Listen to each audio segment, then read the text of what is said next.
à tous et bienvenue pour cette nouvelle vidéo. Je suis ravie de vous retrouver. J'espère que vous allez bien, que vous avez passé une bonne semaine et que vous avez eu d'excellentes lectures. Aujourd'hui, je vous retrouve pour une vidéo un petit peu spéciale. Rappelez-vous, il y a quelques temps de ça, j'avais fait une petite vidéo pour vous demander, pour vous, quels sont les incontournables dont je n'ai absolument jamais parlé sur la chaîne. Parce que je vous avais expliqué que parfois, sous certaines de mes vidéos, j'ai des abonnés qui me disent « Ah bah, comment ça se fait que voilà, tu n'as jamais parlé de cet auteur, comment ça se fait que tu n'as jamais parlé de ci, tu n'as jamais parlé de ça, c'est incontournable, et toi qui es une grande lectrice, tu devrais l'avoir lu. » Et donc, je vous avais demandé, pour vous, quels étaient les incontournables littéraires dont je n'avais absolument jamais parlé sur la chaîne et qui serait susceptible de me plaire, bien sûr. J'avais dans l'idée de faire une vidéo, je les ai déjà lus, je vous en parle, et une vidéo où je lis vos recos. Et donc, aujourd'hui, on se retrouve pour une vidéo spéciale. Effectivement, dans les commentaires, j'ai eu énormément de commentaires, d'ailleurs, je vous en remercie. Et dans beaucoup de commentaires est revenu un nom en particulier, Stephen King, bien sûr. Évidemment, Stephen King est un incontournable. J'en parle très peu sur la chaîne parce que j'en ai lu beaucoup avant d'avoir ma chaîne et aussi même bien avant d'avoir mon blog. Et donc, je vais vous raconter un petit peu mon histoire avec Stephen King. Ou comment Stephen King a réussi à me traumatiser dès les premiers livres que j'ai lus de lui. Et par là même, je vais vous donner les titres de mes Stephen King préférés. Pourquoi ce sont mes préférés? Parce que ce sont ceux qui m'ont traumatisé. Vous allez dire, la fille, elle n'est pas finie, elle a un pellet au casque, ce qui n'est pas totalement faux, mais ça, si vous me suivez sur cette chaîne, vous le saviez déjà. Donc, tout commence en l'an de grâce, on s'en rappelle plus, j'avais 15-16 ans peut-être, et le premier Stephen King que j'ai lu, c'était Christine. Christine, c'était l'histoire de cette voiture qui était un chouille possédé. Un chouille, hein. Bougez pas, on va vérifier ça de suite. Oh non, j'ai mon pense-bête à côté de moi. Pouic.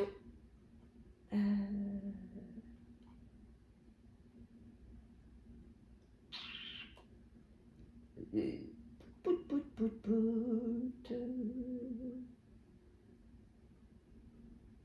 Ouais, le voilà.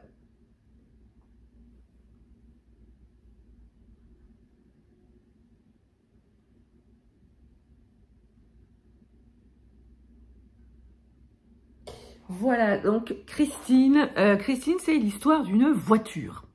Une voiture qui a une âme. Et elle va faire la rencontre d'un jeune garçon. Et voilà, j'avais beaucoup aimé cette histoire. Bon, un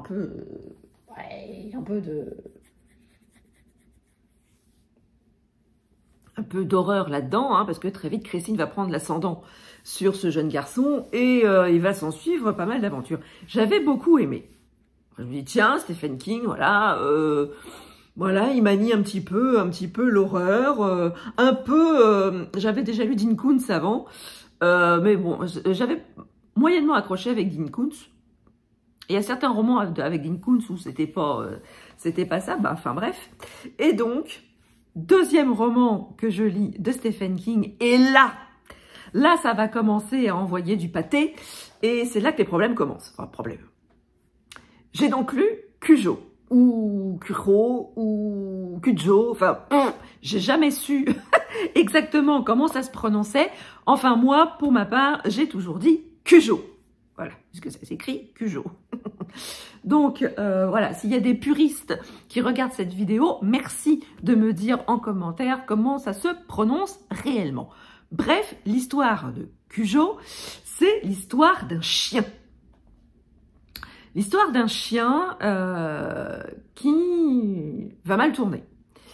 Et ce chien va terroriser, et le mot est faible, une mère et son fils. Et pendant tout le roman, On va jouer sur la peur de ce chien. Et comment vous dire que ça m'a tellement marqué ce roman que j'ai eu peur des chiens pendant de nombreuses années après la lecture de ce roman. Je ne pouvais pas croiser la route d'un chien dans la rue.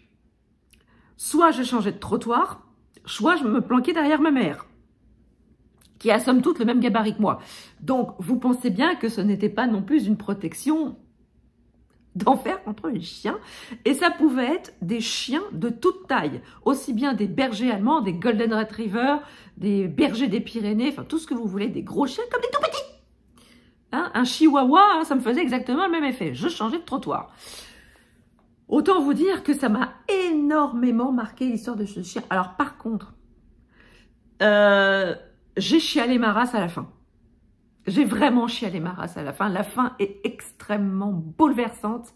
Autant j'ai été terrorisée pendant tout le roman, autant j'ai été bouleversée par la fin du livre. Je vous laisse lire ce roman si vous ne l'avez pas encore lu. Mais franchement, ce roman m'a vraiment traumatisée pendant des années. Je ne vous mens pas. Pendant au moins 4-5 ans après la lecture de ce roman, j'ai eu très peur des chiens. Alors maintenant, je vous rassure tout de suite, ça va beaucoup mieux. J'ai une relation totalement apaisée avec les chiens. Je les adore. J'en ai pas. Pour des raisons... je vais vous dire pourquoi. Hein. On vit en appartement.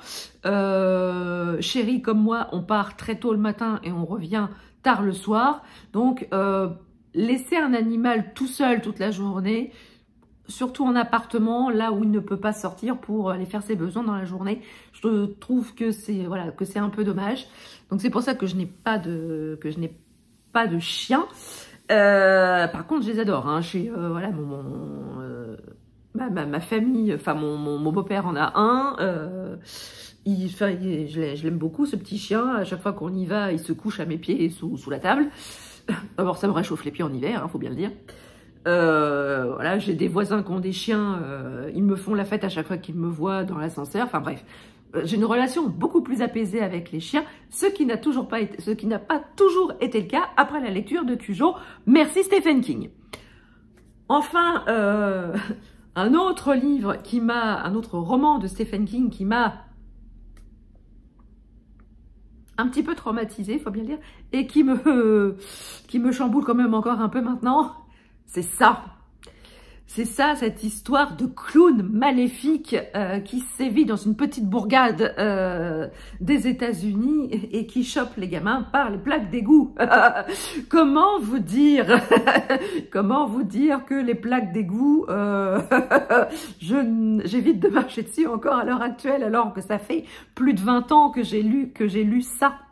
C'est pas, moi c'est pas la peur des clowns. C'est pas les clowns qui m'ont traumatisée, c'est littéralement vraiment les plaques d'égout. Si vraiment si vous n'avez pas lu, ça, vous pouvez avoir deux traumatismes hein, en lisant ce roman. C'est un, le traumatisme des clowns et deux, le traumatisme des plaques d'égout. Voilà. Moi, je suis plutôt team plaques d'égout. Dites-moi en commentaire, vous, quel team vous êtes. En tout cas, même encore maintenant, c'est les plaques d'égout qui me traumatisent. Mais j'ai adoré ce roman, cette histoire d'amitié profonde entre ces gamins, ces gamins qui sont laissés, qui sont un peu les parias de cette petite bourgade américaine. Parce que c'est un peu les losers de la ville, les losers de l'école. Ils ont formé un groupe qui est extrêmement soudé. J'ai beaucoup aimé cette histoire de profonde amitié, de loyauté, de courage face à cet ogre, à ce clown glaçant. Bordel à cul, qu'est-ce qu'il est glaçant. Oh, j'ai adoré le film, le premier film, parce que l'incarnation du clown était absolument glaçante. Il y a eu d'autres adaptations de ça où j'ai trouvé que alors la plus récente est assez bien réussie, je trouve. Mais il y a certaines adaptations où le clown, il ne fait pas peur, il est absolument risible. C'est une caricature du clown maléfique et qui est plus drôle qu'horrifique, si vous voulez. Mais autant le tout premier film, la toute première adaptation et la dernière adaptation qui date d'il y a 2-3 ans maintenant, voire 4, je sais plus, le temps passe tellement vite. Autant, voilà, ces deux adaptations-là sont très bien faites. Mais alors, de toute façon, je vais vous dire, hein, toutes les adaptations des romans de Stephen King sont... faut mettre les moyens pour adapter, pour faire une bonne adaptation des romans de Stephen King. Il y a ça qui a été bien fait, il y a Shining qui a été bien faite, il y a Dome, la série Dome qui a été très bien faite, la série Le Fléau, ça va me faire une transition pour le prochain roman, mais en tout cas, ça, c'est pas les clowns moi qui m'ont fait peur, c'est les plaques d'égout, et même à l'heure actuelle, je ne peux pas passer sur une plaque d'égout sans y penser. De me faire aspirer par un truc méchant, pas beau. Et autant vous dire que quand je suis au tout début que j'ai travaillé en tant que gestionnaire de marché public pour la direction de l'eau et de l'assainissement, on m'avait fait descendre dans un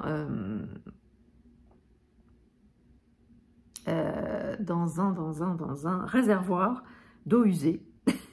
Autant vous dire que j'ai pas vécu ma meilleure expérience de ma vie, parce qu'à chaque fois que je passais à côté d'un tuyau, j'avais la trouille de voir ou un petit bateau en papier, ou un ballon, ou un ciré, ou des bottes, ou une main qui vient m'attraper. Voilà, autant vous dire. J'étais complètement, vous allez dire, cette fille est complètement siphonnée, et vous n'aurez pas tout à fait tort.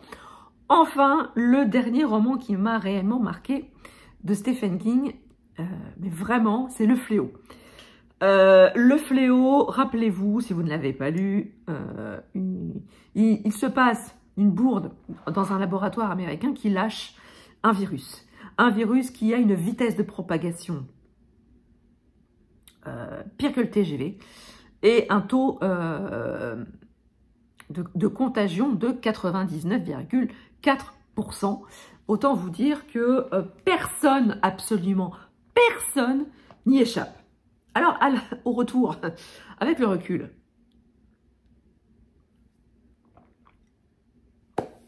le début du roman n'est pas sans rappeler l'épidémie de Covid qu'on a vécue tous en 2020.